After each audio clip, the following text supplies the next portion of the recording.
దేవుని పరిశుద్ధ నామానికి మహిమ కలుగును గాక. దేవుని పిల్లారా, ఈనాటి ఉపదేశమునికై బైబిల్ గ్రంథం నుంచి ఒక వాక్య భాగాన్ని చదువుకొని ఉపదేశం కొనసాగించుకుందాం. కీర్తనల గ్రంథం 34వ అధ్యాయం 19వ వచనాన్ని చదువుకుందాం. నీతిమంతునికి కలుగు ఆపదలు అనేకములు, వాటన్నింటిలో నుండి యెహోవాని విడిపించును. ఈ లేఖనాన్ని బట్టి పరిశుద్ధాత్మను మనతో మాట్లాడాలని, ప్రతి వ్యతిరేకత నుంచి విడిపించి నడిపించగలిగిన సమర్థుడికి మనల్ని మనం అప్పగించుకుందాం. చిన్న ప్రార్థన చేసుకుందాం. పరిశుద్ధుడా, ప్రేమ కలిగిన వాడా, మహాగణుడు నా తండ్రి, నిశ్చిత్తమే మా బట్టి నెరవేర్చమని, చదివిన భాగం నుంచి మాతో మాట్లాడి స్థిరపరచమని, బలపరచమని యేసు పరిశుద్ధ నామములు అడిగి వేడుకొని అప్పగించుకొనిచున్నాం తండ్రి, ఆమేన్. కీర్తనాకారుడు దావీదు అబీమెలెకు ఎదుట వెర్రివాని వలె ప్రవర్తించి అతని చేత తోలివేయబడిన తర్వాత రచించిన కీర్తన. ఇందులో ఆయన ప్రస్తావించిన మాట, దైవావేశంతో తను మాట్లాడిన మాట, నీతిమంతునికి కలుగు ఆపదలు అనేకములు, వాటన్నింటి నుండి యెహోవా వారిని విడిపించును, రక్షించును. నీతిమంతునికి ఆపదలు, మరి నీతిమంతునికి కాక దుష్టుడికి ఆపదలు ఎక్కడి నుంచి వస్తాయి? ఈ సమాజంలో దైవికమైన తలంపులతో దేవుని ఎడల ఒక సాక్షిగా బ్రతకటానికి ఎన్నో అపరాధాలు, ఆటంకాలు, అభ్యంతరాలు ఇవన్నీ భరించాల్సివలసిన క్రైస్తవ జీవితంలో భాగంగా నీకు కలుగుతున్న ఆపదల నుంచి విడిపించగలిగిన సమర్థుడు నీకున్నాడని గమనించు బిడ్డ. ఒక విషయం ఆలోచన చేయి.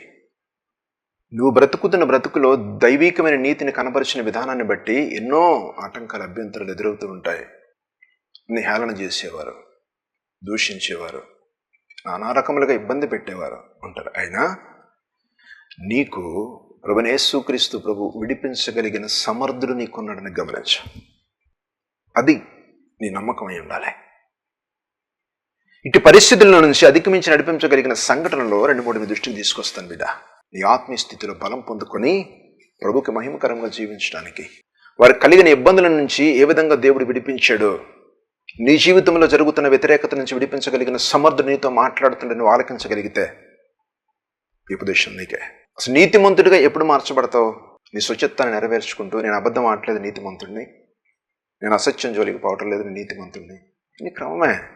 కానీ ప్రాముఖ్యమైన విషయం ఏంటంటే, ఒక మాట చదువుదాం చూడు. ఆదికాండం 15:6 వచనం.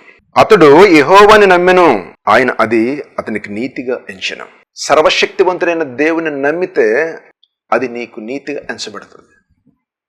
అబ్రహాము దేవుని నమ్మెను, అదే అతనికి నీతిగా ఎంచబడను. అంటే ఆయన అంగీకరిస్తే నీ బ్రతుకు నీతికరమైన పరిస్థితులే. ఆయన మార్గములన్నీ కూడా నీతి మార్గములే కదా. ఆయన అంగీకరించి నీవు ఏ విధంగా జీవిస్తావు? అబ్రహాముని ఈ ప్రాంతం నుంచి నువ్వు రా బయటికి అని అంటే, తన ఊరిని, తన స్వజనాన్ని, సమస్తాన్ని విడిచిపెట్టి దేవుని మాటకు లోబడిపోయి వచ్చిన విధానాన్ని బట్టి తనతో తోడుగా ఉండి నడిపించలా? ఎన్ని ఆపదలు, ఆటంకములు, అభ్యంతరములు ఎదురవుతున్నా సర్వశక్తివంతుడిని దేవుడు కలగజేసుకుని విడుదల కలగజేయలా? దాన్ని బట్టి 2 మాటలు నువ్వు జ్ఞాపకం చేసుకో బిడ్డ. చూడండి, నా మాటలు చెప్తాను మీకు. 12-17 వచనం. అయితే యెహోవా అబ్రహాము భార్య అయిన శారాన్ని బట్టి ఫరోను అతని ఇంటి వారిని మహావేదనల చేత బాధించెను. మార్గం మధ్యలో దేవుడు పిలిచిన విధానాన్ని బట్టి నడుస్తున్న క్రమంలో తన భార్య ఫరో రాజు చేత అపహరించబడిన తరువాత ఎక్కడా కూడా నమ్మకత్వం కోల్పోకుండా దేవుని నమ్మిన విధానంలో నిలిచి ఉన్నాడు. కాబట్టి సర్వశక్తివంతుడైన దేవుడు, ప్రభు బిడ్డలు గమనించండి, రాజు తీసుకెళ్ళింది ఈయన ఒక బాటసారిగా వెళుతున్నాడు దేవుని మార్గంలో.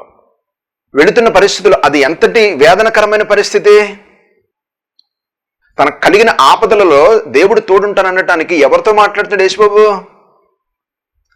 మహోన్నతుడైన తండ్రి ఆ మార్గంలో నడుస్తున్న క్రమాన్ని బట్టి ఫరో రాజుతో మాట్లాడుతున్న విధమేంటో తెలుసా? ఒక శ్రమను అనుమతించి మాట్లాడుతున్నాడు. ఎందుకని? నీవు ఆయన నమ్మితే నీ చుట్టూ కలుగుతున్న ఆపదలకు జవాబు ఆయన. నీకు అర్థమవుతుందా? తన భార్యను అపహరించబడిన విధానాన్ని బట్టి, ఒక్క అడుగు కూడా వెనకేయకుండా నిలబడిన విధానాన్ని బట్టి అబ్రహాము పక్షమున దేవుడు చేస్తున్న కార్యం ఆ రాజు సంస్థానంలో ఒక మహావేదనను గురి చేశాడంట. నువ్వు నిలబడి ఉంటే నీ సమస్యతో మాట్లాడేది యేసు బిడ్డ. నీ వేదనకరమైన పరిస్థితులతో మాట్లాడి విడుదల కలగచేయనిది యేసయ్య. ఎంతటి ఇబ్బందికరమైన పరిస్థితి ఒకసారి ఆలోచిస్తున్నావా? ఏం చేయగలుగుతాడు అబ్రాహాం? ఆయన రాజు మీద పోరాడగలిగినవాడా? రాజులకు రాజైన దేవుడిని ఆధారం చేసుకుని నడుస్తున్న క్రమంలో ఒక నిబ్బరమ కలిగి నిలిచిన పరిస్థితులను బట్టి సర్వశక్తివంతుడైన దేవుడు ఫరో అతని ఇంటి వారిని మహావేదనల చేత బాధించిన పరిగెట్టుకుని తీసుకొచ్చాడంతే. అంటే నువ్వు ఆయన నమ్మితే శోధనలు వస్తాయి. నీ నీతి జీవితంలో నువ్వు నడుస్తున్న మార్గంలో వేదనకరమైన పరిస్థితులు ఎదురవుతాయి. నువ్వు చెల్లించుకోవాల్సిన పని లేదు. సమస్త సృష్టికర్త నీకు ఆధారమై ఉంటాడా? కోల్పోయిన బాధపడుతున్నావా? ఇవ్వగలిగినోడే. ఒకప్పుడు అన్యుల సహవాసంతో కలిగి ఉన్నప్పుడు చాలా సుఖంగా ఉన్నాను. దేవుని నమ్మిన తర్వాత ఇన్ని వేదనకరమైన పరిస్థితులు నాకు ఎదురవుతుంది. నిలబడి బిడ్డా, సంతోషకరమైన పరిస్థితులకు నేను నడిపిస్తాడా? మేలుకరమైన పరిస్థితులు. ఒక రాజు మనసు మార్చేసి తీసుకొచ్చి అప్పగించాడే. కోల్పోయినది కొనిస్తాడా? తినివేసిన పంటను తిరిగి ఇస్తానని వాగ్దానం చేసిన ప్రభు ఆయన నడిచి నువ్వు వెంబడిస్తున్న విధానంలో మురిసిపోడా? అబ్రాహాము వెనక్కి అడిగేస్తే సకల జనములకు ఆశీర్వాదకరంగా మార్చగలడా? నీ క్రైస్తవ ప్రయాణంలో యేసుక్రీస్తు ప్రభుని ఆధారం చేసుకుని అనీతియుక్తమైన జీవితంలో కొనసాగటానికి స్థిరపడా. ఇంకొక మాట చెప్పనా? ఆదికాండం 18వ అధ్యాయం 17వ వచనం. అప్పుడు యెహోవా, నేను చేయబోయే కార్యము అబ్రాహామునకు దాచెదనా? మీరు గమనిస్తున్నావా? దేవుడు ఏం చేయాలని ఆయన హృదయంలో ఆలోచన ఉందో అది నా భక్తుడికి, నా స్నేహితుడికి చెప్పకుండా నేను దాస్తానా? ఆశ్చర్యం ఏంట్లా? ఒక మనిషి పక్కబోడే తన మనసులో ఉన్న మాట చెప్పడే. ఏం చేయాలనుకుంటాడో ఆడు ఆలోచించుకుంటాడే. ఒక కుటుంబంలోనే సరైన సఖ్యతలేని పరిస్థితులు ఉంటాయే, ఓర్చుకోలేని విధానాలు కొనసాగుతాయి. జీవము కలిగిన దేవుడు చెయ్యబోయే కార్యాన్ని కూడా ఒక సర్వసాధారణమైన మనిషికి నేను ఎందుకు చెప్పకుండా ఉండాలని ఆలోచన చేస్తున్నాడంటే ఎంత ఇష్టపడుతున్నాడా? ఆపదకరమైన పరిస్థితుల్లో నడిపించబడుతున్న అబ్రహాము దేవుని పక్షాన్ని ఎంత మక్కువ కలిగి ఉన్నాడు అర్థం చేసుకో బిడ్డ. ఆయన ప్రయాణంలో ఇబ్బంది వస్తుంది. ఆయన మార్గంలో నడుస్తున్నప్పుడు ఆపదలు ఎదురవుతాయి. కానీ తొలగించగలిగిన వాడు నీకు తోడంటాడా?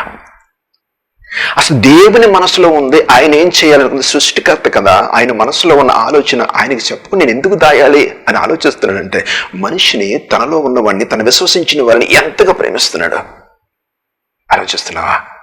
ఇంకొక మాట అంటాడు చూడు బిడ్డ, సర్వశక్తివంతుడైన దేవుడు అబ్రహాము తన కలిగిన సంతతిని దైవీకంగా పెంచుతాడని కూడా దేవుడు గమనించాడంట, ఎరిగి అన్నాడంట. ఎందుకు ఈ మాటలు చెప్తున్నానంటే పిలిచిన వెంటనే శోధనలు మొదలైనాయి. నువ్వు క్రీస్తుని నమ్మిన వెంటనే, సురక్షకుడుగా నువ్వు అంగీకరించిన వెంటనే నీ కుటుంబం పక్షమున, నీ ప్రాంతం పక్షమున ఎన్నో అవాంతరాలు ఎదురవుతాయి. భయపడద్దా? ఇప్పుడు ఇదివరకు వారందరూ కలిసి ఉండేవాళ్ళు. ఇప్పుడు నిన్ను ప్రత్యేకించబడి నిలబడు. నిన్ను ప్రత్యేకించుకుని దేవుని చేతుల్లో ఉండటానికి ఆయన నిన్ను ఏర్పరచుకున్నాడు. గమనించా. ఓ ప్రియ దైవజనమా, నా ప్రభువుని అంగీకరించిన నీవు శోధనకరమైన పరిస్థితులు, ఆపదకరమైన పరిస్థితులు ఎదురవుతుంటే నువ్వు ధన్యుడివా. దేవుని మార్గంలో ఉన్నావన్నమ్మా. ఒక మేలుకరమైన, దీవెనకరమైన పరిస్థితులు నీ ముందు దాచుంచడని విశ్వసించా. అబ్రహాముకి తన హృదయంలో ఉన్న మాటను కూడా దాచకుండా చెప్పడానికి సిద్ధపడ్డాడు దేవుడా. నీ కుటుంబ పక్షం నీకు తెలియచేయడా? నీతో మాట్లాడ్డా? నువ్వు నిలిచి ఉంటే నీ పక్షమున కార్యం చేయగలిగిన దేవుడు కదా. ఎంతటి దీవెన! ఒక్క బిడ్డ లేని పరిస్థితిలో దేవుడు దీవిస్తే ప్రపంచంలో క్రైస్తవులు, యూదులు వీరందరూ అబ్రహాము సంతతే కదా. ఎంతటి దీవెనకరమైన పరిస్థితులు! అటు కృపధన్యత నీకు కావాలి అంటే శోధన చూసి భయపడక, ఆపదకరమైన పరిస్థితులను చూసి చలించిపోక, నిన్ను ఏర్పరచుకున్న దేవుడు సజీవుడు నీకు తోడున్నాడని నిలబడా. కార్యం ఆయనదే, ఫలము నీదే. నా ప్రభు నీతో మాట్లాడుతున్నాడా? దేన్ని బట్టి నువ్వు వేదన చెందుతున్నావు? ఇంకొక సందర్భాన్ని మీ దృష్టికి తీసుకొస్తాను గబగబా. యోబు గ్రంథం 2వ అధ్యాయం 9వ వచనం. అతని భార్య వచ్చి, నువ్వు ఇంకనూ యథార్థతను వదలకుందువా? దేవుని దూషించి మరణము కమ్ము. యోబు పక్షమున దేవుడు సాక్ష్యం చెప్పాడు కదా. తన కుటుంబ సభ్యుల, తనకు సహకారిగా ఇచ్చిన వ్యక్తే, 10 మంది పిల్లలకు తల్లే, కొన్ని సంవత్సరముల జీవిత భాగస్వామిగా కొనసాగిందే. యోబు మనస్సును అర్థం చేసుకోలేని పరిస్థితుల్లో, సిరి సంపదలకే అవకాశం ఇచ్చిన పరిస్థితులను బట్టి, తనకొచ్చిన దీనస్థితిని బట్టి తను పడుతున్న వేదనకరమైన పరిస్థితులను బట్టి, అనుమతించబడిన శ్రమలో నలిగిపోతున్న విధానాన్ని బట్టి, తనకు కలిగిన అనేకమైన ఆపదలను బట్టి తనకు సహకారిగా ఏర్పరిచిన తన భార్య సైతమే చచ్చిపో అని మాట్లాడుతుంటే ఆ మనసు ఎంత చెలించిపోతుంది. బిడ్డ, ప్రతి కుటుంబంలో కూడా ఏదో ఒక సందర్భంలో ఇటు అవాంతరకరమైన పరిస్థితులు ఎదురవుతున్నాయి. కానీ నువ్వు నా ప్రభువుని అంగీకరించావు, ఆ నీతిలో నిలబడ్డావు, నువ్వు చెలించిపోకు. కార్యం దేవుడదే. ఎక్కడ ఒక్క మారు మాట్లాడక, అమ్మా నువ్వంత మాట అనక, మూర్ఖురాలులాగా మాట్లాడినట్టు మాట్లాడక, మూర్ఖురాలను కూడా అనడామని ఒక్క ఉపదేశంతో మారిపోయింది తల్లి. అంతటి వేదనకరమైన పరిస్థితులు కూడా ఒక్క మాట నా ప్రభువుని కనపరిచే విధానంలో ఇదొక్కదనములో ఆయన అనుమతించడం, అనుభవించే తగమాని మాట్లాడతాడుగా. ఆ స్థితిలో నువ్వు నిలబడి బిడ్డ. కుటుంబంలోనే అంతటి వ్యతిరేకమైన పరిస్థితులు ఎదురవుతున్నప్పుడు కూడా నిలబడి ఉండాలంటే ఆయనే ఆధారమై ఉండాలి. కట్టగలిగింది ఆయనే. అయ్యో, నిన్ను దాటిపోయే స్థితి నాకు రానీక, ఈ శోధనకరమైన పరిస్థితి నుంచి మరలా నీ మార్గం విడిచిపెట్టే వెళ్ళే విధానంలో నన్ను వెంటక నువ్వు నాకు తోడుండయ్యా. మహాశ్రమల నుంచి విడిపించగలిగిన సమర్థుడు నీవే. నీతిమంతులు కలిగిన ఆపదలు అనేకములు నీ వాక్యం సెలవిస్తుంది. ఆపదకరమైన పరిస్థితిని తప్పించగలిగిన వాడు నీవేనా నిలబడు. ఒక మేలుకరమైన జీవితం నీ ముందు వస్తుంది. అలకిస్తున్నావా? ఇదేని బిడ్డ, అవమానం జరుగుతుందా? నీ కుటుంబ బిడ్డ సభ్యులే నేను హేళన చేస్తున్నారా? భయపడద్దా. నా ప్రభు నీ చెందుతున్నాడా?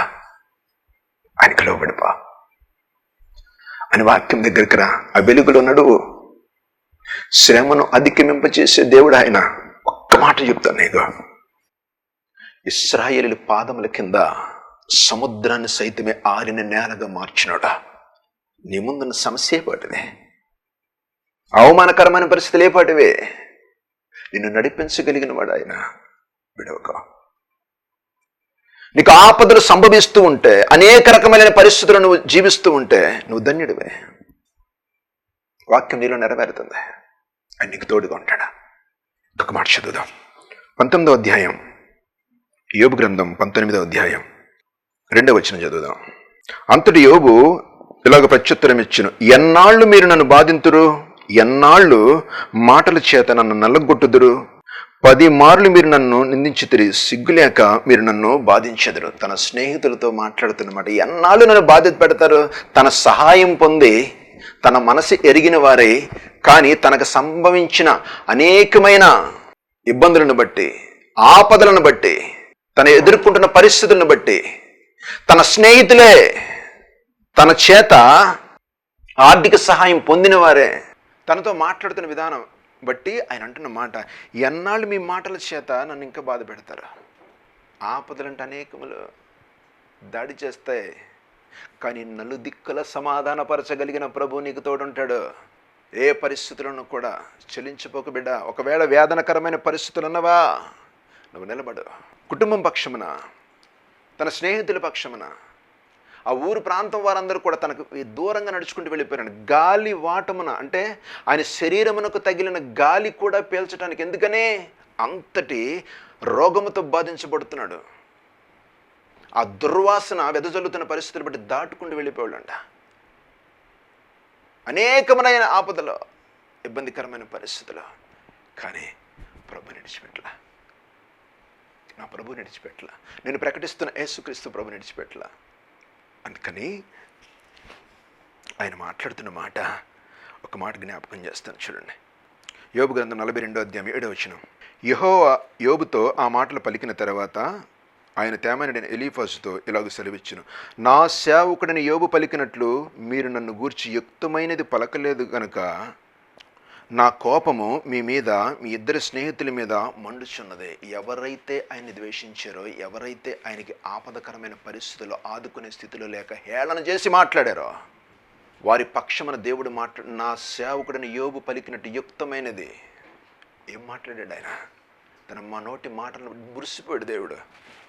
అనేకమైన ఆపదకరమైన పరిస్థితుల్లో ఉన్నప్పుడు కూడా తన నోటి నుంచి వచ్చిన మాటలను చూసి యుక్తమైనది పలుకుతున్న దేవుడు సాక్ష్యం చెప్తున్నాడు. శ్రమలో నువ్వు ఎట్లా మాట్లాడాలా? ప్రభా, నిశ్చిత్తమైతే నన్ను నడిపించా. నా కుటుంబం అంతా ఒక పక్షం, నేనొక్కడనే ఒక పక్షం. నా బంధువులందరూ నన్ను వెలేశారు. నిన్ను అంగీకరించిన విధానాన్ని బట్టి నన్ను తృణీకరించి మాట్లాడుతున్నారు. ఒకవేళ ఆ స్థితిలో నువ్వు ఉంటే ప్రభు నీతో మాట్లాడుతున్నాడు, నీకు తోడుంటానికి, వారి పక్షమున కార్యం చేయడానికి కాదు, కానీ నిన్ను ఏర్పరుచుకున్న దేవుడు ఒక మహిమకరమైన స్థితిని నిన్ను ఉంచడానికి ఇష్టపడుతున్నాడా. జాగ్రత్త బిడ్డ, తొలగిపోక, శ్రమను చూసి జడియకో. మహోన్నతుడైన ప్రభు, సమస్త సృష్టికర్త, నీతిమంతులకు కలుగు ఆపదలు అనేకములు. ఏదైనాను, ఏ స్థితిలో ఉన్నాను, నిన్ను నడిపించి విడిపించగలిగిన దేవుడిని ఆధారం చేసుకో. పరిశుద్ధుడి బిడ్డ ఆయన. ఏ పాటిది నీ శ్రమ, ఏ తృణీకరణానికి గురవుతున్నా నిన్ను కనపరచగలిగిన వాడు. అబ్రహాము పక్షమున ఫరోతో మాట్లాడిన దేవుడా. అర్థమవుతుందా? నీ పక్షమున నీ సమస్యతో మాట్లాడడానికి సిద్ధపడుతున్నాడు. యోబు పక్షమున ఉన్న దేవుడు తన స్నేహితులది హెచ్చరిస్తున్నమాట, నా సేవకుడు మాట్లాడిన ప్రకారం మీరు మాట్లాడలేదు కాబట్టి, నా సేవకుడు మీ పక్షమై ప్రార్థన చేస్తే మీరు బ్రతుకుతారంటాడా. అర్థమవుతుందా? నిన్ను ఇబ్బంది పెట్టిన వారి పక్షమున నువ్వు కనికరిస్తే తప్ప వాడికి విమోచన దొరకదా. జ్ఞాపకం చేసుకో. నిలబడు, పారిపోక బిడ్డ. తరుముతున్న నీ శ్రమలు, ఆపదలు అనేకములైన సమాధానపరచగలిగిన ప్రభు నీకు తోడుంటాడా. ఏ పరిస్థితిలోనూ యోబుని ఏం చేశాడు దేవుడు? 42:12 యెహోవా యోబును మొదట ఆశీర్వదించిన కంటే మరి అధికముగా ఆశీర్వదించిన. నన్ను ఆశీర్వదించని అడిగాడా? నువ్వు ఎలా ఉండాలో ఆయనకు అప్పగించుకో బిడ్డ. నువ్వు ఆయనకు అప్పగించుకుంటే, ఆ శ్రమపాలైన జీవితంలో నడుస్తూ దేవుని మహిమపరిచే విధానంలో నువ్వు ఉంటే, నీ ఆధిక్యత ఎలా ఉండాలో ఆయన ఆలోచిస్తాడు. ఏ సమాజము చేత అణిచివేయబడుతున్నావో, ఏ సమాజము చేత నిన్ను హేళన చేసి మాట్లాడుతున్నారో,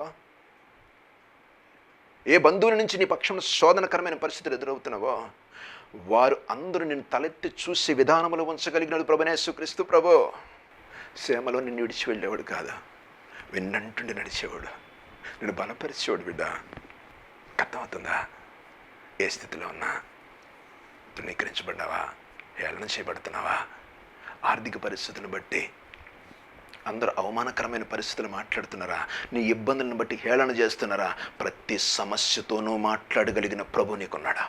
ఇది మొదలుకొని ఒక ఆశీర్వాదకరమైన పరిస్థితిని నడిపించడానికి యోబు నిలిచి ఉన్న పరిస్థితులను బట్టి దేవుడు కలగజేసుకుని మాట్లాడితే మునుపటి కంటే దీవెన.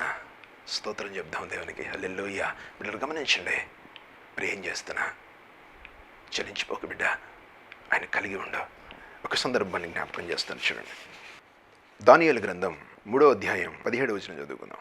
మేము సేవించుచున్న దేవుడు మండుచున్న వేడిమి గల ఈ అగ్నిగుండములో నుండి మమ్మల్ని తప్పించి రక్షించుటకు సమర్థుడు, మరియు నీ వశమున పడకుండా ఆయన మమ్మను రక్షించును, ఒకవేళ ఆయన రక్షించకపోయినను.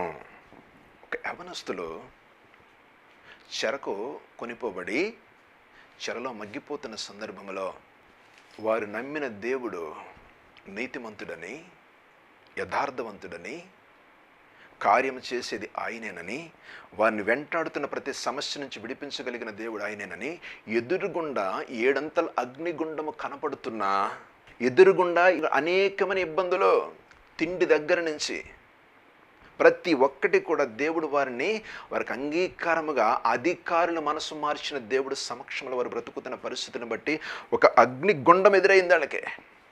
యవ్వనస్తులు బిడ్డ, వారి బ్రతుకు జీవితంలో ఈ చెరకు రావడానికి కారణం ఏంటి? దేవుడు ఎందుకు విడిచిపెట్టాడు? నిరుత్సాహం కాదు, తప్పించగలిగేది ఆయనే అనే ఒక సంకల్పం కలిగిన భక్తి.